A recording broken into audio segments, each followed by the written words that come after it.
नमस्कार, जय हिंद दोस्तों। तो कैसे हैं आप लोग? सब बढ़िया, ठीक ठाक। तो अपना आज का टॉपिक है ध्वनि, साउंड, है ना। साउंड के बारे में पढ़ेंगे, ठीक है। ढम ढमाडन ढम, है ना।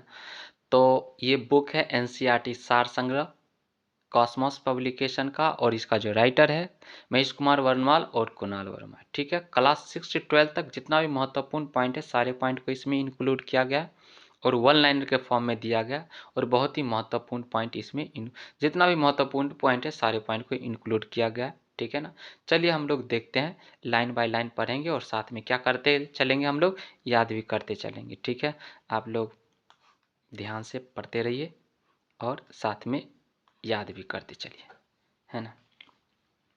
पाराध्वनिक जेट, पाराध्वनिक जेट, सुपरसोनिक जेट, पाराध्वनिक जेट, सुपरसोनिक जेट से वायुमंडल की किस परत को क्षति पहुंचती है? ओजोन परत को क्या पहुंचती है? क्षति पहुंचती है। किसे मापने हेतु डेसिबल इकाई का प्रयोग किया जाता है? ध्वनि की तीव्रता मापने के लिए डेसिबल इकाई का प्रयोग किया जाता है। किसे मापने हेतु डेसिबल इकाई का प्रयोग किया जाता है? किसे मापने हेतु डेसिबल इकाई का प्रयोग किया जाता है? ध्वनि की तीव्रता मापने के लिए डेसिबल इकाई का प्रयोग किया जाता है। ध्वनि के स्रोत व परावर्तित सतह के मध्य, ध्वनि के स्रोत व परावर्तित सतह के मध्य न्यूनतम दूरी कितनी होनी चाहिए जिससे कि प्रतिध्वनि स्पष्ट रूप से सुनाई दे सके? 16.5 मीटर, है ना। 16.5 मीटर, 16.5 मीटर होना चाहिए। और कहीं कहीं आपको मिलेगा, क्या मिलेगा? 17.2 मीटर। क्या मिलेगा आपको? 17.2 मीटर मिलेगा। तो ये भी याद रखेंगे, जो भी ऑप्शन में होगा मार देना है। अगला है वायुमंडल में, वायुमंडल में ध्वनि का वेग कितना होता है? वायुमंडल में ध्वनि का वेग कितना होता है? 343 मीटर होता है। 343 मीटर पर सेकेंड होता है। और समुद्र तल पर 20 डिग्री तापमान पर ये 343 होता है। और एक और ये आपको याद रखना है, 332 मीटर पर सेकेंड, ये भी आपको देखने को मिलेगा, ठीक है ना। लेकिन यहाँ पर टेम्परेचर दे दिएगा 20 डिग्री सेल्सियस, तब आप क्या मारेंगे? 343 मारेंगे, ठीक है ना। क्या मारना है आपको? 343। अगर ऑप्शन में आपको 332 रहेगा तो इस पर मारेंगे, अगर ऑप्शन में 332 नहीं है तो 343 पर मारेंगे, ठीक है। ये बात ध्यान रखना है। अगला है सिनेमा घरों, बड़े सभागारों आदि में ध्वनि स्रोत बंद होने के बाद कुछ देर तक ध्वनि सुनाई देती रहती है, इसका क्या कारण है? अनुरणन, अनुरणन क्या बोलते हैं? रिवर्बरेशन, है ना। अनुरणन के कारण क्या होता है? ध्वनि कुछ देर तक भी क्या करते रहता है? सुनाई देते रहता है। सिनेमा घरों, बड़े सभागारों आदि में ध्वनि स्रोत बंद होने के बाद कुछ देर तक ध्वनि सुनाई देती रहती है, इसका क्या कारण है? अनुरणन, अनुरणन, है ना। चंद्रमा के धरातल पर दो व्यक्ति एक दूसरे की बात नहीं सुन सकता है, इसका क्या कारण है? चंद्रमा पर वायुमंडल है ही नहीं, ठीक है ना। वायुमंडल रहेगा तभी तो ध्वनि सुनाई देगा। ध्वनि को माध्यम की जरूरत पड़ती है, ठीक है ना। बिना माध्यम का ध्वनि क्या हो सकता है? गमन नहीं करेगी, है ना।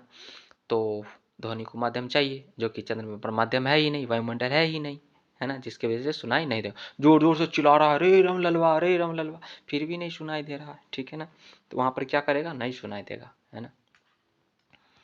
उसके बाद वह जैव पद्धति जिसमें प्राश्रव्य ध्वनि का प्रयोग किया जाता है उसे क्या कहते हैं? सोनोग्राफी कहते हैं। वह जैव पद्धति जिसमें प्राश्रव्य ध्वनि का प्रयोग किया जाता है उसे क्या कहते हैं? सोनोग्राफी कहते हैं। विश्व स्वास्थ्य संगठन, WHO बोलते हैं, विश्व स्वास्थ्य संगठन के अनुसार 45 डेसिबल की तीव्रता वाली ध्वनि मानव के लिए सबसे उपयुक्त है। 45 डेसिबल का जो ध्वनि होगा ना, मानव के लिए सबसे ज़्यादा उपयोगी होता है। इससे कान खराब नहीं होगा, है कि नहीं। इससे ज़्यादा डेसिबल वाला हो जाएगा तो फिर मुश्किल खड़ा करेगा।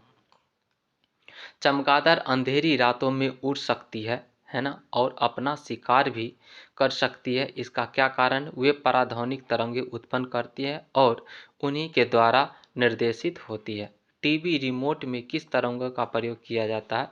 अवरक्त किरणों का प्रयोग किया जाता है। अवरक्त किरणों का प्रयोग किया जाता है टीवी सिग्नल में, जो टीवी रिमोट में होता है ना, अवरक्त किरणों का प्रयोग किया जाता है। अब ध्वनि का स्रोत देख लेते हैं, और ये डेसिबल में दिया गया। साधारण बातचीत, हम लोग साधारण जो बतियाते हैं ना, जो अभी पढ़ रहे हैं हम, ठीक है, तो ये साधारण ध्वनि का जो तीव्रता कितना होगा? 30 से 40 डेसिबल होगा। तेज बात, जोर जोर से चिल्ला चिल्ला के बोल रहा है, रे रमललवा रे रमललवा, पूरा एकदम उसके बोला रहा है, रमललवा जोर से एकदम चिल्ला, कहीं दूर है थोड़ा, तो वो कितना हो जाएगा? 50 से 60 डेसिबल होगा। तेज संगीत, शोर, तेज संगीत एकदम डीजे डिपचिक डिपचिक डिपचिक, वो वाला कितना हो जाएगा? 80 डेसिबल से क्या होता है? वो अधिक होता है ना, एकदम धड़का देगा।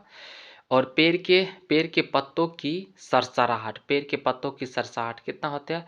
10 से 20 डेसिबल होता है, ठीक है ना, 10 से 20 डेसिबल पेड़ के पत्तों की सरसराहट होती है, 10 से 20 डेसिबल। सायरन, सायरन जो पुलिस और एम्बुलेंस में होता है ना, सायरन, है ना, वो कितना डेसिबल का होता है? 110 से 120 डेसिबल का होता है, ताकि लोग क्या करे? आगे से खाली कर दे रोड। जेट विमान का क्या होता है? जेट विमान का 140 से 150 डेसिबल होता है, बहुत खतरनाक होता है इसका जो साउंड होता है, 140 से 150 डेसिबल होता है। औद्योगिक यंत्र संयंत्र कारखाने का जो होता है कितना होता है? 100 से 120 डेसिबल इसका क्या होता है? इसका तीव्रता होता है।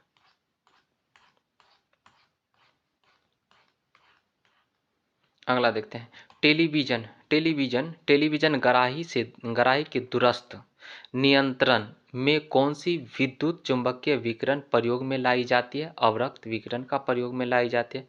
जब सितार और बांसुरी पर एक ही स्वर बजाया जाए तो उसमें उनसे उत्पन्न ध्वनि का भेद ध्वनि गुणता के आधार पर किया जा सकता है। ध्वनि गुणता के आधार पर किया जा सकता है, उसमें देख लेंगे उसको। पिच के आधार पर हम लोग क्या कर सकते हैं? अंतर कर सकते हैं। जब सितार और बांसुरी पर एक ही स्वर बजाया जाए तो उनसे उत्पन्न ध्वनि का भेद ध्वनि गुणता के आधार पर किया जा सकता है ना। जल, लोहा, नाइट्रोजन में ध्वनि के वेगों का आरोही क्रम में सजाइए, ठीक है ना। तो सबसे ज़्यादा ध्वनि किस में चलेगा? लोहा में चलेगा, उसके बाद जल में, उसके बाद नाइट्रोजन में, यानी सबसे ज़्यादा ठोस में, उसका द्रव में, उसके बाद गैस में, है ना। निर्वात में तो बिल्कुल भी नहीं। ध्वनि की चाल ठोस माध्यम में सर्वाधिक, द्रव माध्यम में उससे कम तथा गैसीय माध्यम में सबसे कम होता है। निर्वात में बिल्कुल भी नहीं होता है। तापमान का ध्वनि के वेग पर क्या प्रभाव पड़ता है? तापमान के घटने से ध्वनि का वेग क्या होता है? घटता है। ध्वनि किस माध्यम से होकर नहीं गुजर सकती है? तो निर्वात से होकर नहीं गुजर सकती है। ध्वनि तरंगे ठोस तथा गैस दोनों माध्यम में गमन कर सकती है। ध्वनि तरंगे किस में गमन कर सकती है? ठोस तथा गैस दोनों माध्यम में गमन कर सकती है। तथा धातु में ध्वनि का वेग सबसे क्या होता है? अधिक होता है। स्टेथोस्कोप किस सिद्धांत पर कार्य करता है? ध्वनि के परावर्तन पर काम करता है। स्टेथोस्कोप किस सिद्धांत पर कार्य करता है? ध्वनि के परावर्तन के सिद्धांत पर कार्य करता है। एकॉस्टिक्स में किसका अध्ययन किया जाता है? ध्वनि का अध्ययन किया जाता है। एकॉस्टिक्स में ध्वनि का अध्ययन किया जाता है। ऑप्टिक्स में किसका अध्ययन किया जाता है? प्रकाश का अध्ययन किया जाता है। ध्वनि तरंगों में कौन सी घटना घटित नहीं हो सकती? ध्रुवन घटना घटित नहीं हो सकती। ध्वनि का तारत्व किस पर निर्भर करता है? ध्वनि का तारत्व किस पर निर्भर करता है? आवृत्ति पर निर्भर करता है। प्रतिध्वनि का कारण होता है ध्वनि तरंगों का परावर्तन। प्रतिध्वनि का कारण होता है ध्वनि तरंगों का परावर्तन। प्रतिध्वनि का कारण क्या होता है? ध्वनि तरंगों का परावर्तन। पराश्रव्य तरंगों की आवृत्ति लगभग कितनी होती है? 20,000 हर्ट्ज से क्या होती है? अधिक होती है ना। मानव द्वारा श्रव्य तरंगों सोनिक वेव की आवृत्ति कितनी होती है? मानव कितना से कितना हर्ट्ज के फ्रीक्वेंसी को सुन सकता है? तो 20 से 20,000 के हर्ट्ज को 20 से 20,000 हर्ट्ज फ्रीक्वेंसी को मानव सुन सकता है। 20,000 से ज़्यादा होगा उसको भी नहीं सुनेगा। 20 से कम होगा, 20 हर्ट्ज से कम जो डेसिबल का जो ध्वनि होगा उसे भी नहीं सुन पाएगा। लेकिन कुछ जीव है ना, वो सुन पाता है, जो कि है कुत्ता, डॉल्फिन, ये सब।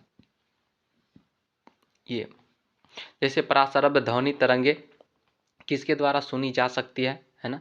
तो वो सुनी जा सकती है कुत्ता द्वारा और डॉल्फिन मछली द्वारा क्या किया जा सकता है, इसके द्वारा सुना जा सकता है, ठीक है ना। लेकिन बोले तो प्राश्रव्य ध्वनि किससे ज़्यादा होगा, प्राश्रव्य ध्वनि किसको बोले, 20,000 हर्ट्ज से अधिक वाले को कुत्ता सुन सकता है और डॉल्फिन सुन सकता है। लेकिन कुछ ऐसा जीव है ना, जैसे बिल्ली, कुत्ता, कुछ जानवर ऐसा है जो कि 20 से नीचे वाला को भी क्या कर लेता है, सुन लेता है। और जो छोटा जन्मजात बच्चा है ना, वो भी सुन लेता है 20 से नीचे वाला को, ठीक है। ध्वनि ऊर्जा का विद्युत ऊर्जा में परिवर्तन किया जा सकता है। ध्वनि ऊर्जा का विद्युत ऊर्जा में परिवर्तन किया जा सकता है माइक्रोफोन द्वारा। ध्वनि ऊर्जा का विद्युत ऊर्जा में परिवर्तन किया जा सकता है माइक्रोफोन द्वारा। विभिन्न माध्यमों में ध्वनि की चाल की बात करते हैं, इसमें हम देखते हैं सबसे ज़्यादा किस में होता है, एल्युमिनियम में होता है 6420 मीटर पर सेकेंड, एल्युमिनियम में 6420 मीटर पर सेकेंड, स्टील में 5960 मीटर पर सेकेंड, लोहा में 5950 मीटर पर सेकेंड, कांच में 3980 मीटर पर सेकेंड, जल में 0 डिग्री सेल्सियस पर 1402 मीटर पर सेकेंड, वायु में 0 डिग्री सेल्सियस 332 मीटर पर सेकेंड, ऑक्सीजन में 0 डिग्री सेल्सियस पर 316 मीटर पर सेकेंड, हाइड्रोजन में 0 डिग्री सेल्सियस पर कितना 1286 मीटर पर सेकेंड, समुद्री जल में 1533 मीटर पर सेकेंड और सामान्य जल में 1493 डिग्री मीटर पर सेकेंड, 1493 मीटर पर सेकेंड, समुद्री जल में 1533 मीटर पर सेकेंड और हाइड्रोजन 0 डिग्री सेल्सियस पर 1286 मीटर पर सेकेंड, ऑक्सीजन में 316 मीटर पर सेकेंड और वायु में 332 मीटर पर सेकेंड 0 डिग्री सेल्सियस पर। लेकिन अगर बोल देगा आपको 20 डिग्री सेल्सियस पर तो कितना बोलेंगे, 343 मीटर पर सेकेंड, ठीक है। तो ये दिए गया है और बहुत महत्वपूर्ण है। महिलाओं की आवाज़ पुरुषों की अपेक्षा तीक्ष्ण होती है क्योंकि महिलाओं की आवाज़ का तारतम्य अधिक होता है, ठीक है ना। वो पिच के वजह से होता है, ठीक है ना। जिसका पिच ज़्यादा होगा उसका जो साउंड होगा बहुत सुरीलापन होगा उसमें, ठीक है। और उसका जो तीक्ष्ण एकदम तीक्ष्ण होगा उसका आवाज़, ठीक है ना। अगर मान लेते हैं भैंसी है, एक भैंस और बकरी, दोनों की आवाज़ में तीक्ष्णता किस में ज़्यादा मिलेगा आपको, बकरी की आवाज़ में तीक्ष्णता ज़्यादा मिलेगा, ठीक है ना। एक है कौन सी भैंस, हाँ चलिए, भैंस और बकरी में किसका तीक्ष्णता होगा ज़्यादा, एक है छोटा सा बच्चा है और एक बूढ़ो टाइप है एकदम खोखी वाला, ठीक है ना। तो अब बताइए दोनों में से किसका पिच अच्छा होगा, बच्चा का पिच अच्छा होगा, बच्चा का आवाज़ सुरीलापन होगा, लेकिन बूढ़ों का आवाज़ बूढ़ों का आवाज़ सुरीलापन होगा नहीं होगा, ठीक है ना। तो पिच की वजह से क्या होता है, हम लोग आवाज़ की सुरीलापन का पता कर सकते हैं, ठीक है। तो चलिए अगला टॉपिक है अपना ऊष्मा एवं ऊष्मागत की। अगला टॉपिक क्या है अपना, ऊष्मा एवं ऊष्मागत की। हम लोग नेक्स्ट टॉपिक में देखेंगे, नेक्स्ट एपिसोड में देखेंगे, ठीक है ना। तब तक के लिए आज का एपिसोड यहीं तक, फिर मिलते हैं नेक्स्ट एपिसोड में। तब तक के लिए bye, take care, love you all. मस्त रहिए, स्वस्थ रहिए, खूब मन लगा पढ़िए, एकदम दनादन टन टना टन टन। नमस्कार दोस्तों।